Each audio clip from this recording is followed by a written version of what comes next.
গত রাত থেকেই আলোচনায় রোজা নামটি। ফেসবুক ট্রেন্ডিং এ নামটি পপুলার দেখাচ্ছে। এর কারণ তার নামের সঙ্গে যুক্ত হয়েছে জনপ্রিয় সঙ্গীত শিল্পী ও অভিনেতা তাহসান খানের নাম। রাতে হঠাৎ করেই ভাইরাল হয় তাহসান খান বিয়ে করেছেন। এখনো বিয়ে না করলেও তাহসান জানালেন তাদের বিয়ে হবে। নামটি সামাজিক যোগাযোগ মাধ্যমে ছড়িয়ে পড়ার পর থেকেই সবাই ফেসবুকে খুঁজতে থাকেন রোজাকে।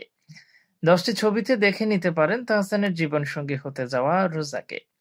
রোজা আহমেদ নিউ ইয়র্কের ব্রাইডাল মেকআপ আর্টিস্ট। 2 বছরের বেশি সময় তিনি যুক্তরাষ্ট্রের ব্রাইডাল মেকআপ নিয়ে কাজ করছেন। পাশাপাশি তিনি মেকআপ নিয়ে শিক্ষা দেন, সেগুলো প্রকাশ করেন সামাজিক যোগাযোগ মাধ্যমে। রোজা থাকে নিউ ইয়র্কের জ্যামাইকাতে, তবে বাংলাদেশেই তাহসান খানের সঙ্গে তার পরিচয়।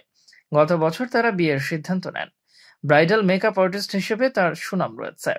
তার নিজ নামে রোজাস ব্রাইডাল মেকওভার প্রতিষ্ঠান রয়েছে। এর ফেসবুক অনুসারী প্রায় 10 লাখ। মেকআপ আর্টিস্ট হিসেবে পরিচিতি পাওয়ার পর তিনি নিজেও নিউ ইয়র্কে তরুণীদের মেকআপ নিয়ে নানা বিষয়ে প্রশিক্ষণ দেন।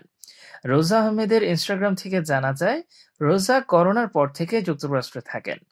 তিনি একাধিকবার সামাজিক যোগাযোগ মাধ্যমে জানিয়েছেন নিউ ইয়র্কের ব্রাইডাল মেকআপ নিয়ে তিনি থাকতে চান, তবে দেশেও মেকআপ নিয়ে কাজ করার ইচ্ছা আছে তার।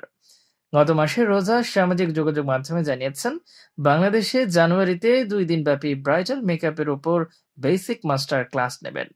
সেখানে তিনি বিশেষ মেকআপের বিশেষ কৌশল, পেশাদার নির্দেশনা দেবেন ও শেষে শিক্ষার্থীদের সনদ দেবেন বরিশালের মেয়ে রোজা। এর আগে তিনি ইনস্টাগ্রামে জানিয়েছিলেন বরিশাল থেকে যুক্তরাষ্ট্রের যাওয়ার গল্পটা সহজ ছিল না।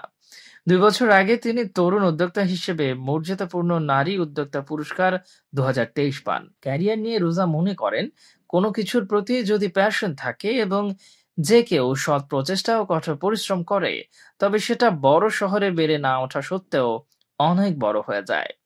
জানা যায় একসময় ঢাকাতেই রোজার বিউটি পার্লার ছিল। সেখানে বিভিন্ন তারকার ব্রাইডাল ফটোশুটের জন্য মেকআপ করতেন। 3 বছরের বেশি সময় আগের একটি ছবিতে বিদ্যা সিনহা মিমের সঙ্গে রোজা, তখন ঢাকাতেই থাকতেন রোজা। আমাদের ভিডিওটি ভালো লাগলে অবশ্যই আমাদের ইউটিউব চ্যানেলটি সাবস্ক্রাইব করে পাশে থাকা বেল আইকনটি বাজিয়ে দিন। এছাড়া আমাদের ফেসবুক পেজে লাইক দিয়ে পাশে থাকুন। ভিজিট করুন আমাদের ওয়েবসাইট। ধন্যবাদ।